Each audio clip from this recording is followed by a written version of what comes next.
যে পশ্চিম পশ্চিমে পা দিয়ে কমানো কি হারাম এটা? আচ্ছা, আর কিছু? জি না আপনি। ধন্যবাদ। রাতে যদি ঘুমানোর সময় পশ্চিম দিকে পা দেয় কেউ? না, পশ্চিম দিকে পা দেওয়াটা হারাম নয়।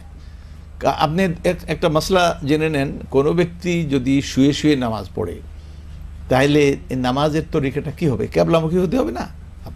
তো ক্যাবলামুখী, তার মুখটা ক্যাবলা দিয়ে করতে গেলে পাটা কোন দিকে দিবে? পাও তো ক্যাবলার দিকে দিতে হবে, চিত হয়ে শুইতে হবে, সোজা ক্যাবলা যাবে পায়ের দিকে, তারপরেই তার চেহারাটা কেবলামুখী হবে। সুতরাং এটা হারাম হলে তো আগে হারাম করে তো নামাজ পড়তেছে, এটা কেমন হলো? একটা ফরজ আদায় করতে একটা হারাম করে এলো। সুতরাং এটা হারাম নয়, এটা আদব। এটা আদব হলো যে স্বাভাবিকভাবে এইভাবে না করাটা উত্তম, ভালো।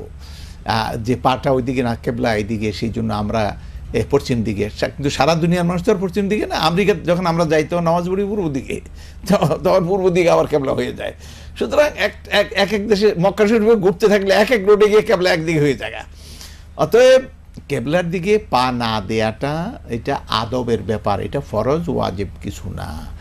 আর প্রয়োজন যখন হয়তো পুরাই পা দিয়ে আপনি করবেন। জি, আল্লাহু আ'লাম।